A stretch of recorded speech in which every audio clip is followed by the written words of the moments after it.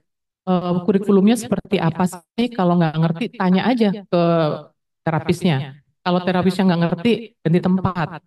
Ngapain terapisnya nggak ngerti ya kan? Jadi memang, dan kalau mencari tempat terapi juga cari di mana kita bisa lihat. Atau kita bisa boleh masuk atau boleh merekam anak kita dalam terapi seperti apa. Karena kejadian juga nggak diterapi ya, atau terapinya salah, orang tuanya nggak tahu, sudah berbulan-bulan, bertahun-tahun, biayanya besar, kita buang-buang waktu gitu ya. Jadi mau nggak mau, mesti belajar lagi, dan kemudian menjalin relasi yang menyenangkan yang dilandasi oleh empati dan kasih sayang yang tadi ya. Jangan dilupakan ada kebutuhan emosional, ada kebutuhan untuk memperoleh tempat atau tempat tinggal yang nyaman, kemudian aturan-aturannya juga teratur ya. Kalau janji jangan ingkar janji gitu, karena anak ini kalau ada perubahan nggak dikasih tahu nanti dia ngamuk. Kemudian, nah ini bala bantuan. Jadi kalau tadi sudah dengar sebegitu repotnya ya punya anak dengan autisme, mau tidak mau kita perlu banyak yang bantu. Kalau misalnya ingin cari informasi yang tepat, tentunya konsultasi dan profesional, konsultasi dengan profesional yang mendalami autisme. Kadang-kadang ada orang tua yang tinggalnya di tempat yang nggak ada gitu ya, jadi mungkin terpaksa ke kota besar untuk memperoleh informasi. Saya juga dengar ada yang sampai pindah kota karena tempat terapinya di tempat tinggalnya nggak ada. Jadi memang kadang-kadang ada pengorbanan seperti itu. Kemudian pilih tempat terapi dan sekolah yang tepat, ya kalau memungkinkan ya, kondisi anaknya seperti apa. Keuangan keluarga ini juga beberapa kali sampai sekarang saya masih dengar ada orang tua yang sampai jual rumah, rumahnya udah nggak ada, karena itu ada yang mengatakan paket Bu 6 bulan pasti sembuh gitu. Harganya berapa? 25 sampai 50 juta. Mahal ya. Tapi ya itu, kata sembuh itu jangan dipercaya. Memang biasanya mereka itu mengatakan si A terapi di sini 1 tahun kemudian bisa masuk sekolah umum. Tapi kita tahu nggak yang terjadi di sekolah umum apa gitu ya. Ada memang yang ini bisa sampai S1 loh gitu. Tapi kan kapasitas orang beda-beda ya. Bahkan yang nggak autis saja ada yang sampai SMA aja, kemudian jadi pelaku seni misalnya, nggak apa-apa juga gitu ya. Anak dengan spektrum autisme seperti itu juga, ada yang bisa sampai S1, tapi ada juga kayak anak saya bolan sekolah khusus gitu ya. Tapi karena dia suka komputer ya udah diarahkannya ke sana. Ada juga yang homeschooling tapi ternyata punya keterampilan memasak gitu ya, akhirnya lebih ke arah memasak nggak apa-apa juga gitu. Jadi kita juga mesti melihat pendidikan anak dengan spektrum autisme itu jangan disamakan dengan anak umum, tapi di setiap jenjang itu dievaluasi lagi, tanya lagi ke orang lain, ke orang tua lain, tanya ke gurunya, kemudian kita putuskan apa yang terbaik. Libatkan kalau punya ART yang bisa dipercaya, libatkan ART, guru pendamping, anggota keluarga lain. Saya waktu itu minta bantuan ke adiknya suami saya untuk nemenin anak saya olahraga. Saya minta suami saya juga minta bantuan mahasiswanya untuk jadi temannya anak saya untuk datang ke rumah. Jadi siapapun yang memungkinkan kita coba libatkan supaya kita sendiri nggak terlalu lelah. Dan yang penting juga adalah kalau ada parent support group, masuklah ke sana. Banyak sekali manfaatnya. Selain saling curhat, dapat informasi, hidup kita juga lebih irit karena orang tua itu bisa tukeran mainan gitu ya. Jadi mainan ini bergilir di situ kan lumayan tuh ngirit karena anaknya juga suka bosen ya. Kemudian kalau ada acara-acara tertentu bisa bareng-bareng, kemudian cerita bareng-bareng. Eh, Beberapa orang tua yang anaknya sudah dewasa akhirnya buka tempat untuk bengkel kerja gitu ya. Jadi yang sudah dewasa itu di sana kerjanya memenuhi kebutuhan-kebutuhan. Ada perusahaan misalnya butuh dibuatkan merchandise, anak-anak ini yang bikin gitu. Jadi banyak sekali sih yang baik pada saat anak masih kecil maupun sesudah. Nah ini juga penting ya menjaga kesehatan mental. Seperti yang tadi saya sampaikan, kita itu maraton, bukan lari sprint jangka panjang. Ada masa-masa sangat sulit gitu ya, ada masa-masa yang lebih mudah. Jadi kita juga perlu tetap menjaga kesehatan mental sebagai orang tua. Jangan terlarut pada penyebab dan masa lalu. Ini yang bikin suka repot ya. Apalagi kalau udah, ini kayaknya genetiknya dari keluarga kamu deh. Di keluarga aku nggak ada. Terus jadi masalah masalah apa namanya pernikahan. Udah masalah anak berkebutuhan khusus, tambah lagi masalah pernikahan. Itu luar biasa beratnya ya. Jadi nggak perlu lagi waktu hamil kenapa ya? Ya boleh sih itu untuk nanti kalau mau punya anak lagi, tapi jangan terlalu lama ke sana karena rasa bersalah itu benar-benar ngerogotin kita ya. Kita maju aja gitu, apa yang bisa kita lakukan. Kemudian hidupnya juga seimbang. Jadi waktu untuk anak berkebutuhan khusus biasanya sih paling banyak biasanya. Tapi kalau kita bisa punya banyak bala bantuan, itu bisa dibagikan. Jadi saya sebagai ibu misalnya bisa berbagi dengan pasangan saya, dengan anak-anak yang lain. Jangan lupa punya me time ya. Me time-nya jangan terlalu lama ya. Me time-nya Sabtu Minggu penuh itu sih bukan me time lah, udah kebanyakan kayaknya ya. Untuk pekerjaan juga, untuk hobi, untuk sibling, untuk saudara kandung itu juga sangat-sangat perlu diperhatikan karena di keluarga Indonesia kebanyakan nantinya berpikir kakaknya atau adiknya yang ngurusin si anak spesial ini ya. Jadi artinya jangan dari kecil sudah dikasih tanggung jawab berlebihan. Apalagi waktu itu anaknya masih SD, orang tuanya tuh sering banget ngomong, nanti kalau papa dan mama udah nggak ada, kamu yang ngurusin kakak ya gitu. Gimana rasanya? Itu serem banget ya. Sementara kita sebagai orang tua mikirin gimana ngurusin anak kita aja udah deg-degan gitu, apalagi dari kecil.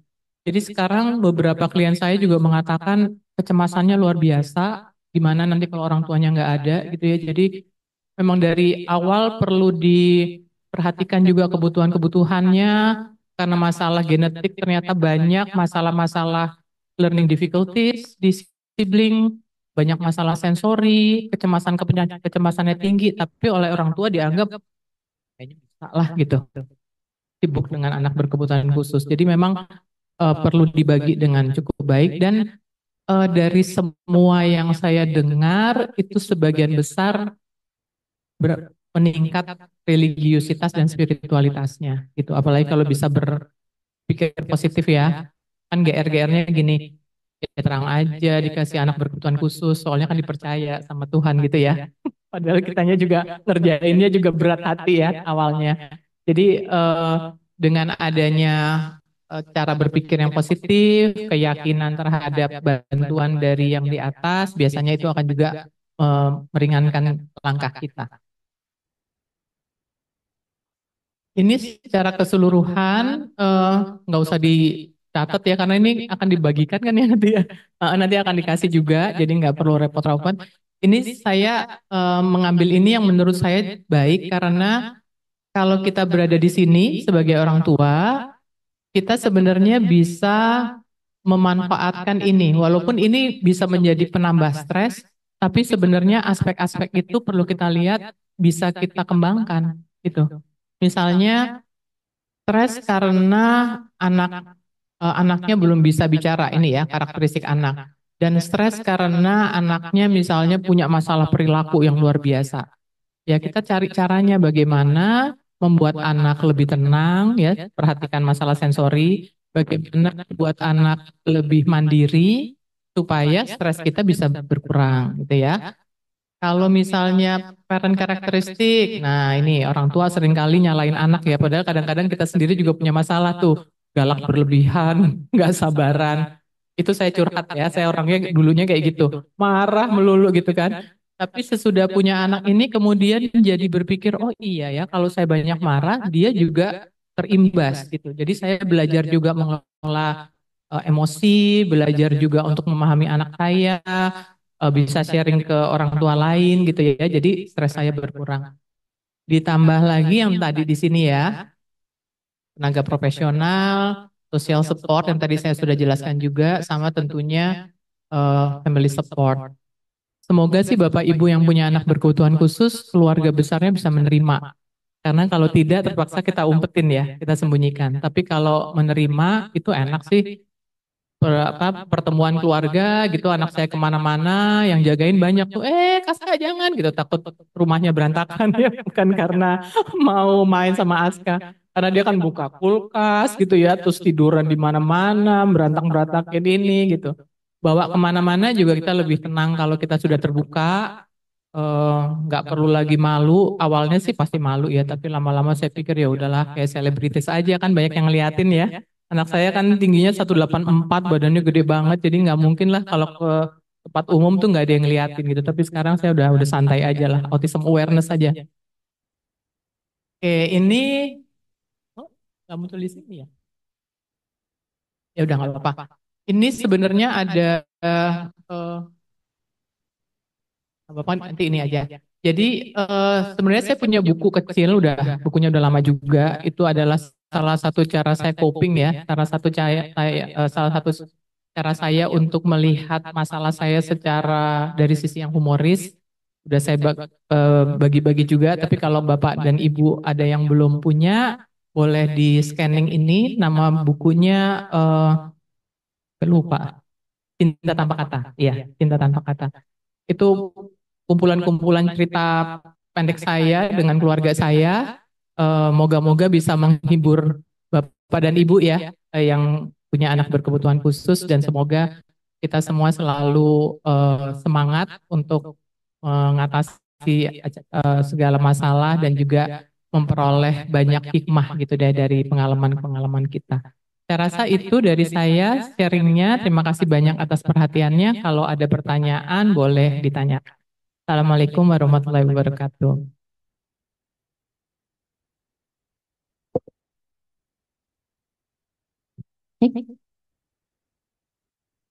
Baik, terima kasih Bu Adriana. Em, Mungkin kita bisa langsung di atas aja ya Bu, untuk sesi tanya jawab.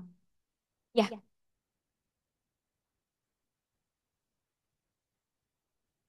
hmm,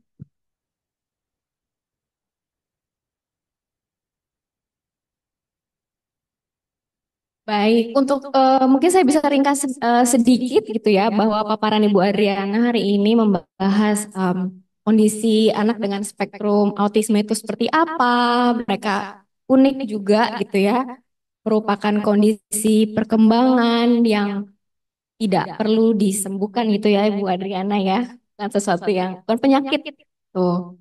Lalu juga rupanya sebagai orang tua ketika menyikapi diagnosis tidak langsung apa nih next stepnya, langkahnya apa, terapi A, B, C ya, tapi silahkan diresapi dulu, pikirkan, cek dulu keadaan hati dan jiwa gitu ya Ibu Adriana, sebelum nanti akhirnya mencari langkah-langkah yang lebih bermanfaat untuk anak. Oke, sekarang kita akan memasuki sesi tanya jawab. Untuk Bapak Ibu hadirin yang ada di Zoom, mungkin boleh dituliskan dulu di kolom chat. Saya akan buka sesi pertama untuk para hadirin yang ada di ruangan. Mungkin 3 pertanyaan. Jika ada boleh. Oh, laris nih Bu Adriana. Satu-satu aja katanya ya, kata Bu Adriana. Boleh silakan, mau yang mana Bu Adriana? Dari depan mungkin boleh. Eh, Selamat pagi semuanya. Terima kasih Mbak Ina sharingnya. Eh, saya ini muridnya Mbak Ina dari 2008 sampai sekarang masih aja di dunia yang em, saya mau nanya, em,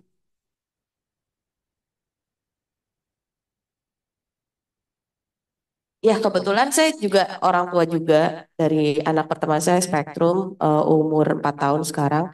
Tapi juga saya sekarang adalah special ed teacher juga. Nah, saya sekarang yang mau nanyanya kapasitas sebagai teacher ketika kita menghadapi orang tua yang masih denial dan kebetulan saya ngajarnya yang udah level SMP SMA kan sudah besar gitu, ekspektasinya masih tinggi sedangkan anaknya verbalnya masih terbatas sekali, repetitive behavior dan lain-lainnya itu masih banyak sekali.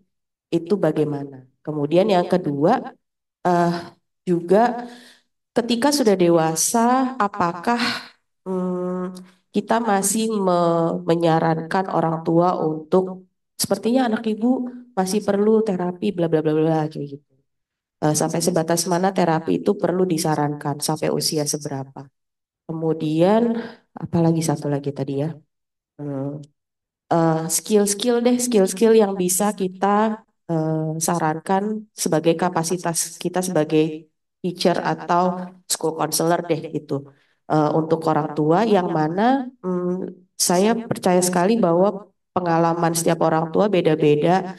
Jadi mungkin mereka persepsi terhadap diagnosa juga bisa berbeda-beda. Apalagi lingkungan mereka juga berbeda-beda gitu. Jadi eh, dengan kondisi yang berbeda-beda itu skill apa sih yang bisa kita sarankan ke orang tua gitu untuk menghadapi anaknya. Itu dulu deh Maina. Sih. Silakan untuk pertanyaan pertama Ibu Adriana, bagaimana menghadapi orang tua yang denial padahal anaknya sudah besar? Em, kita tuh memang tidak bisa memaksa orang tua itu untuk bisa menerima ya. Dan menurut saya kapasitas orang tua untuk menerima itu berbeda-beda gitu tergantung pada bagaimana melihat diagnosis dan bagaimana memang tuntutannya. Seringkali tuntutan keluarga besar itu justru lebih berat sih dibandingkan orang tuanya. Karena seringkali oh masih belum bisa juga, coba masukin sini, coba ini gitu ya. Jadi biasanya yang saya lakukan untuk orang tua yang masih denial itu adalah mencoba menjelaskan atau mencoba merunut gitu ya, yang sudah dilakukan apa saja, tuntutannya seperti apa, sekarang dia posisinya seperti apa gitu kan ya. Kalau dalam jangka waktu panjang saja meminta anak ini untuk belajar bicara sulit, apalagi ketika anak itu sudah lebih besar gitu kan ya, karena kapasitas yang tadi kan, yang ya otaknya itu juga perkembangannya masih masih terus, tapi kalau sampai umur segitu susah berarti kemungkinan untuk kedepannya juga kesulitan kan ya.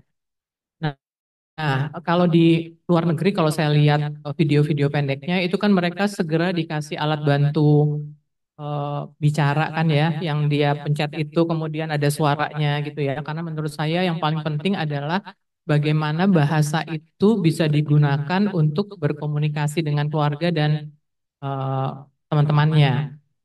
Ini jadi masuk ke skills ya.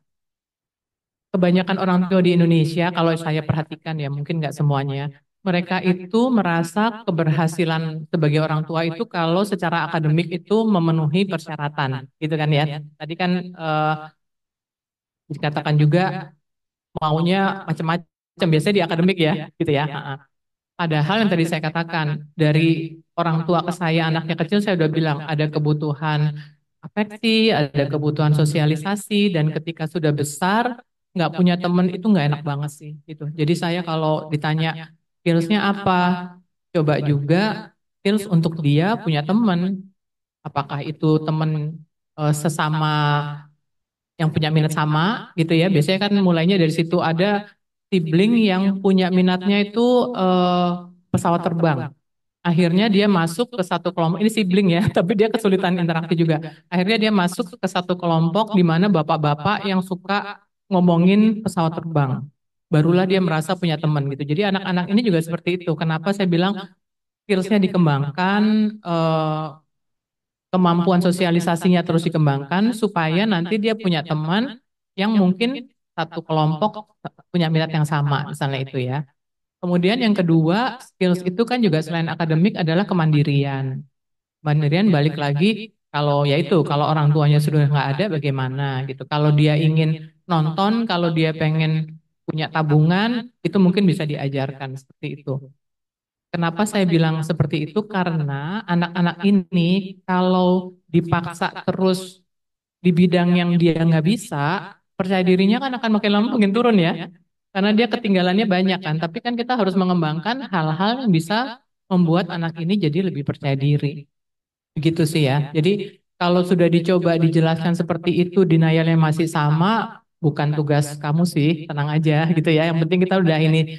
Saya pun menghadapi orang tua ada yang difficult child, difficult parents gitu ya. Buat saya punya sekolah tuh lebih susah ngurusin orang tuanya daripada ngurusin anaknya. Itu it's very true gitu ya. Jadi ya udah kita kasih tahu, saya ajak bicara. Kalau masih nggak bisa ya nggak apa-apa gitu. Yang penting kita udah sampaikan seperti itu sih. Kemudian Untuk pertanyaan kedua, sejauh mana terapi dilakukan? nah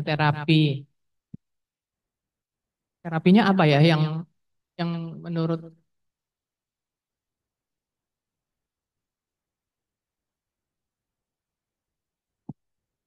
Salah satu umur mungkin 14 tahun kali ya, 14-16 sekitaran itu. Kemudian sepertinya dia tidak pernah dari kecil, kalau kita lihat dari record di sekolah, tidak ada record dia mengikuti terapi-terapi yang beneran terapi gitu loh, EBI, ETW, SI kayak gitu nggak ada. Tapi sampai sekarang dia hanya punyanya tutor aja di rumah tuh yang untuk menemani. Nah, tapi karena dia sekarang sudah seumur segini, apakah masih perlu kita sarankan ke orang tua? Masih perlu kita sarankan ke orang tua untuk kayaknya anak ibu masih perlu terapi deh bu gitu maksudnya berarti batasannya sampai usia berapa kita bisa ya ya.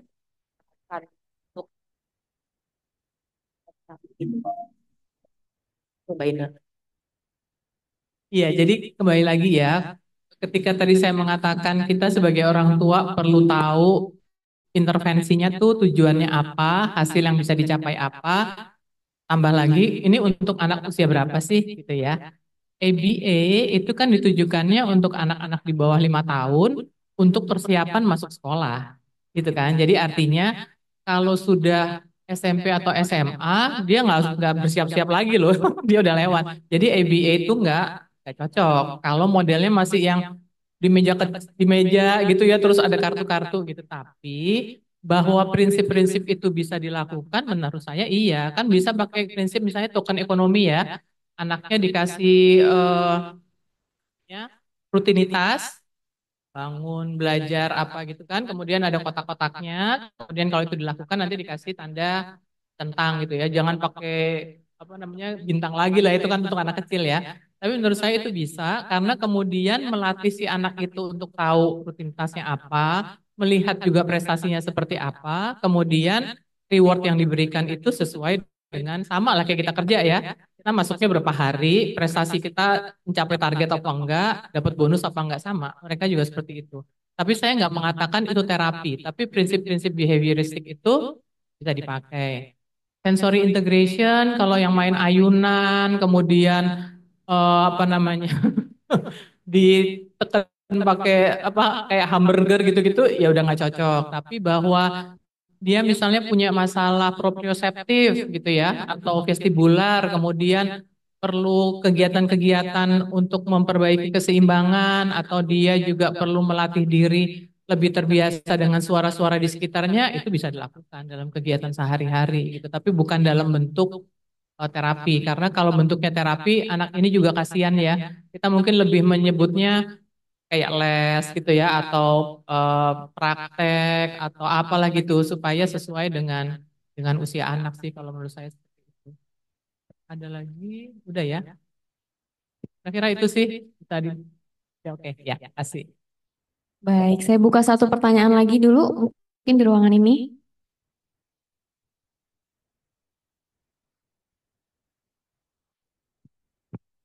Halo, Assalamualaikum warahmatullahi. Sebelumnya perkenalkan saya Siti Meisara Rizkina, sekarang mahasiswa Magister Sains Psikologi Perkembangan. Jadi sebelum melanjutkan sekolah saya sempat bergabung di kelas stimulasi anak dan ada salah satu anak yang sudah didiagnosis ASD Dan dia memang anak ibunya menyebutkan bahwa selama dia udah usia 4 tahun, selama 4 tahun dia tidak pernah eh, makan nasi dan minum air putih. Dia cuman mau anggur dan minum minuman manis gitu. Nah, orang tuanya melaporkan bahwa gimana ya cara agar si anaknya mau makan nasi dan minum air putih. Dan kami mencoba segala cara sampai kami eh, nasinya itu di blender, masukin ke dalam anggurnya. Tapi si anak ini juga akan ngeh gitu. Ini bukan anggur dan kami juga sudah mencoba agar si anak mau minum air putih dengan masukin ke saat itu susu. Tapi dia juga tahu bahwa itu bukan susu gitu dan sampai sekarang mamanya juga agak gimana ya caranya lagi sedangkan kami sudah melakukan itu tapi tidak berhasil gitu Bu. Terima kasih. Oh ya, pertanyaan.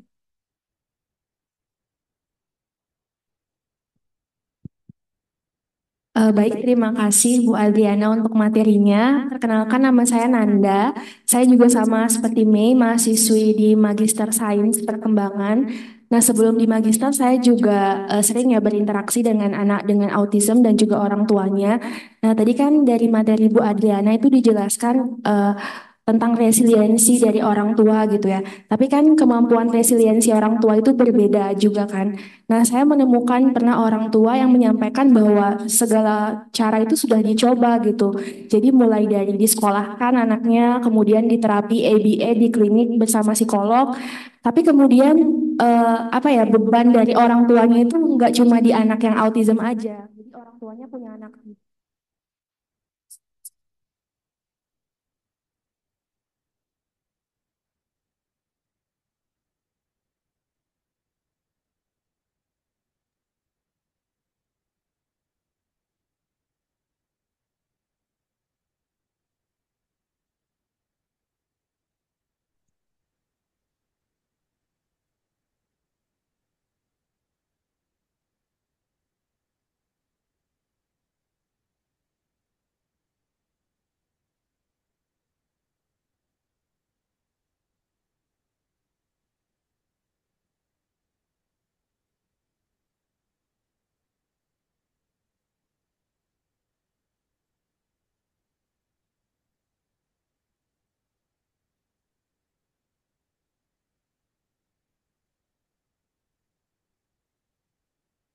Jadi penilainya bagaimana ekspektasi terhadap karena kan mungkin tiap anak pasti beda-beda banget. Kalau anak oke, ya oke banget. Dan lain masih bisa lebih gitu. Ingat kurang prestasi ya. Dan tadi kalau dari ya,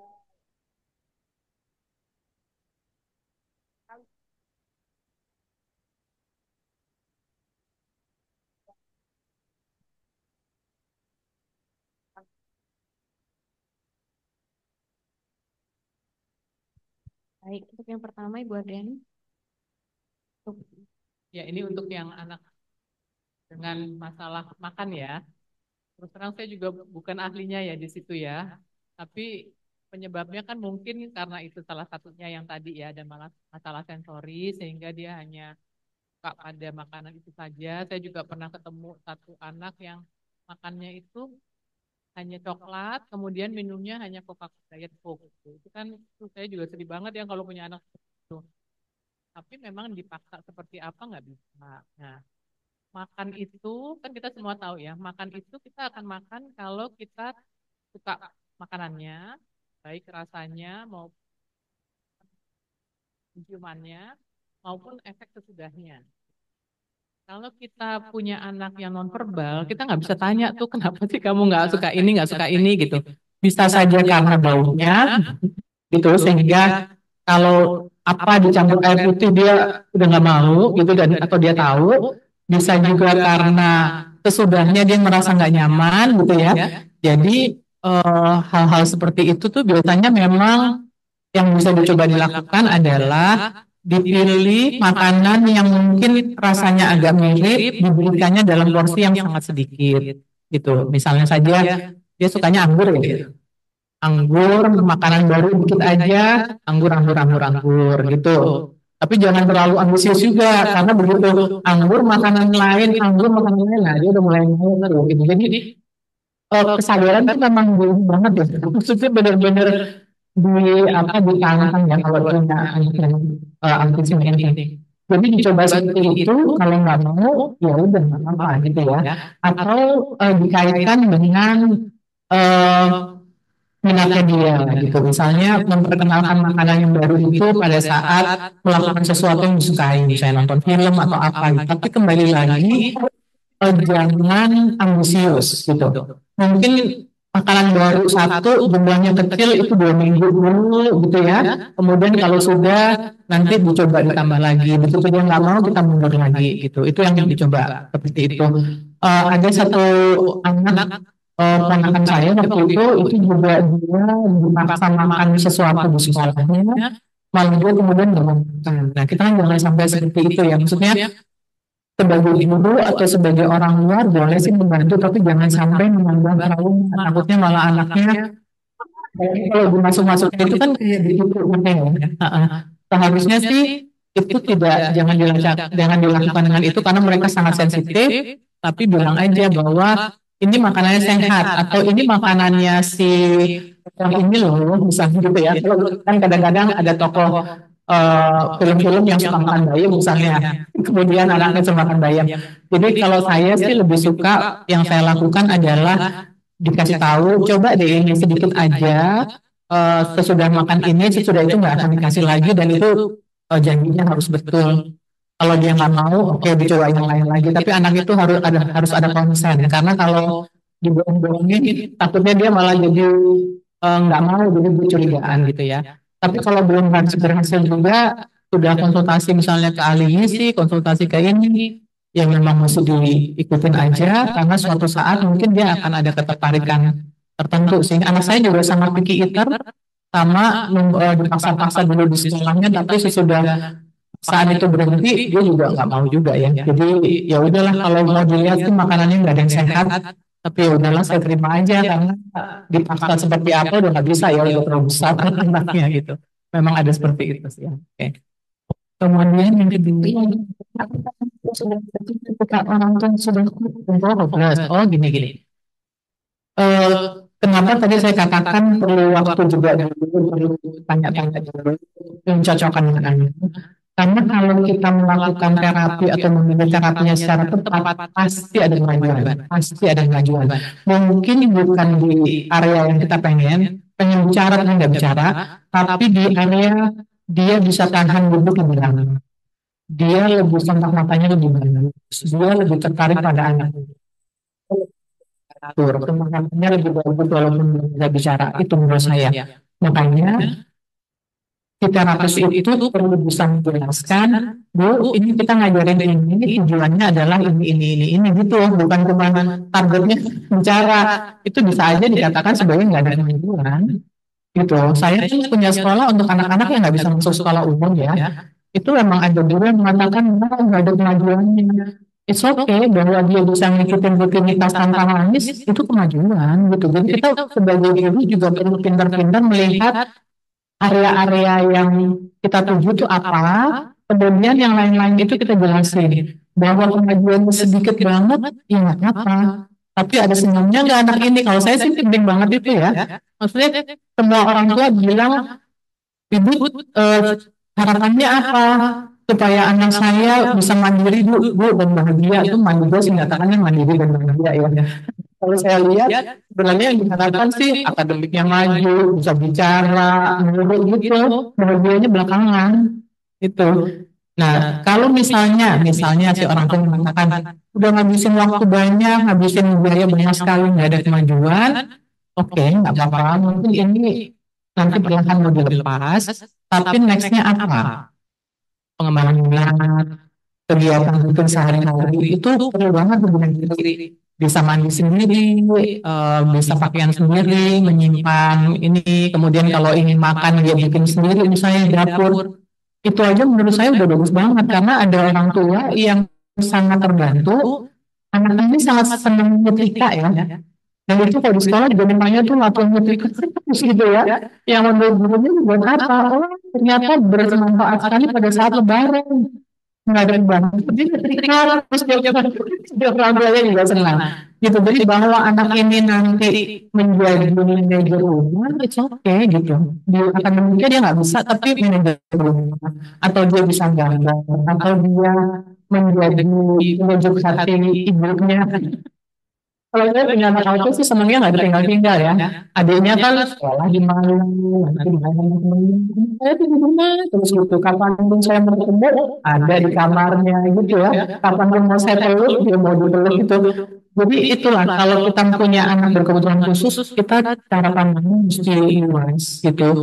Eh, hikmahnya itu harus dicari terus gitu, dan kita cara pandangnya terhadap masa depan anak juga harus berubah. Kalau enggak kita stres sendiri gitu. Kalau kita samain sama anak lain yang nggak berkebutuhan khusus, kan stres sih gitu. Nanti suruh ngobrol sama saya nih orang tua. Saya ajarin ya. Oke, langsung undang teman. Untuk pertanyaan berikutnya, bagaimana berekspektasi secara realistis terhadap progres terapi? Iya, jadi yang tadi saya kasih lihat tuh ya, yang ruwet itu ya. Jadi evaluasi itu kan dilakukan secara bertahap ya. Misalnya saja saya atau orang tua memasukkan anaknya ke tempat terapi pada saat usianya 3 tahun betul gitu ya. Kemudian kita berpikir, oke, dalam waktu setahun targetnya apa nih? Itu kan dengan terapi-terapi yang diberikan. Misalnya sensory integration targetnya apa, EDE targetnya apa, terapi bicara targetnya apa. Jadi orang tua itu harus bisa jadi manajer. Artinya dia yang ketemu dengan si terapis ini, tanya kemajuannya, nanti masukan-masukan, itu yang saya coba lakukan zaman dulu ya, di tengah bulan antara itu kan, saya yang latih terapi, saya bikin alat peraganya, saya observasi, kita ngobrol lagi gimana caranya supaya si Aska lebih rajin, adiknya dimasukin, oh dia jadi tertarik kayak gitu, jadi evaluasinya bertahap.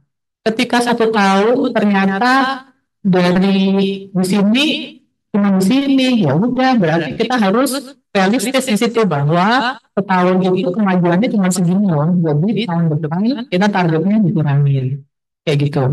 Akademiknya dikurangin, apa yang bisa ditingkatkan? Misalnya saya waktu itu ingin anak saya lebih tenang, ya udah disitulah yang lebih dilatih duduk tenang gitu ya. Kemudian kalau mau minta sesuatu dia nggak langsung gratitude, atau dia misalnya menyebutkan apa atau apa gitu, oh ya mau apa misalnya gitu, terus pakai kartu-kartu karena dia bisa bicara gitu. Jadi realistisnya itu bukan nanti kalau dia SMP apa, tapi kita tahun per 2 tahun per 3 tahun gitu ya. Kalau anaknya kemajuannya cepat bisa ditambah gitu. Tapi kalau kemajuannya lambat, ya kayak anak-anak di sekolah saya itu ada yang semester ini gurunya A, B, C, semester depan A, B, C, gitu ya. Semester depan mungkin kita lihat si A ini materi ini coba berkali-kali, justru anaknya jadi ngamuk-ngamuk, kita ganti B, C, D, itu sih. Cukup paham dan cukup jelas ya jelasannya ya, kira-kira kayak gitu ya. Jadi masa depan jangan panjang, ya pendek-pendek aja. Oke. Baik, mungkin kita buka untuk pertanyaan lagi dari Ibu Adriana. Saya mengucapkan anak pertama saya Asperger. Bagaimana cara saya menjelaskan ke dia kalau dia Asperger? Bagaimana cara saya menjelaskan ke Agusnya kalau kakaknya memiliki spektrum autisme? Iya, menjelaskan diagnosis itu ada yang mudah, ada yang sulit ya. Kalau misalnya Asperger itu artinya kan si anaknya itu sekolahnya khususnya sekolah umum, akademiknya cukup baik, tapi dia aku kalau ngobrol nggak ada yang tertarik, kalau teman-teman bikin jokes pada ketawa gitu ya, kalau bikin lucu nggak ada yang tertarik gitu ya. Jadi hal-hal seperti itu kan perlu dijelaskan. Nah, kalau untuk saya sih diagnosisnya sendiri nggak perlu langsung diberikan, tapi lebih dijelaskan misalnya, Kak, kamu tuh cara berpikirnya berbeda, misalnya gitu. Kamu tipe orang yang kalau udah suka sesuatu sangat mendalam, dan itu jadi tujuan kamu, tapi kekurangannya adalah mungkin orang-orang jadi nggak ngerti. Misalnya itu dulu itu, oh kamu tuh ternyata memang kesulitan berteman ya. Coba deh kita omongin gitu, kamu siapa aja suruh cerita gitu ya. Dan kalau kemudian si anak ini dapat diagnosis sendiri, ada juga yang dicari-cari sendiri kemudian tuanya. Tapi kalau orang tuanya mau memberitahu, sebaiknya memang ada kayak assessment dulu ke psikolog gitu ya, kemudian nanti dibicarakan bersama-sama psikolog. Terus sebelum anaknya diberitahu juga orang tua dan psikolognya sudah merencanakan apa yang perlu dilakukan gitu loh. Jadi bukan cuma kamu Asperger, kamu sudah tinggal tapi kamu ternyata Asperger. Jadi misalnya bantuannya perlu apa supaya kamu lebih apa ya, lebih nggak aku dalam rutinitas kamu perlu apa kayak gitu-gitu sih menurut saya bisa diberikan. Em, cara cara memberikan informasi juga kalau saya baca buku-bukunya tuh misalnya untuk anak ADHD dikatakan kamu tuh sebenarnya kalau bisa main sama mobil itu mobil bukan. Nah, tapi ternyata temennya tuh nggak bekerja dengan baik gitu. Jadi kamu susah sekali mengontrol diri. Jangan khawatir, ada cara-caranya kok kayak gitu-gitu sih. Dan dari pengalaman saya bicara dengan psikolog itu membantu karena psikolog itu bisa mendengarkan secara sangat detail dan kemudian mengekspresikan gitu ya. Jadi kalau saya punya klien-klien Asperger itu saya suka tanya apa sih manfaatnya, kayak kita ngomongnya di situ-situ aja gitu, saya nggak bantu apapun, tapi dia bilang nah ini tuh satu-satunya orang yang bisa mengerti aku, oh ternyata itu juga penting gitu. Jadi kalau orang tua sendiri kesulitan, coba aja tanya ke anaknya, perlu perlu nggak ngobrol dengan orang misalnya gitu ya, psikolog kalau misalnya cocok, kenapa enggak gitu, sebulan sekali, 2 bulan sekali, itu bisa jangka panjang dilakukan seperti itu sih. Mungkin itu yang membantu ya. Jadi memang tidak harus langsung menyebutkan kamu tuh kenapa gitu ya juga Diana, tapi boleh dikasih tahu kelebihan kekurangannya. Kalau butuh bantuan boleh juga pergi ke psikolog ya untuk bisa bantu menjelaskan. Baik, terima kasih banyak untuk pemaparannya Bu Adriana. Sebelum kita menutup acara ini, kita akan berfoto sejenak ya. Boleh dibantu? Selamat mungkin di depan.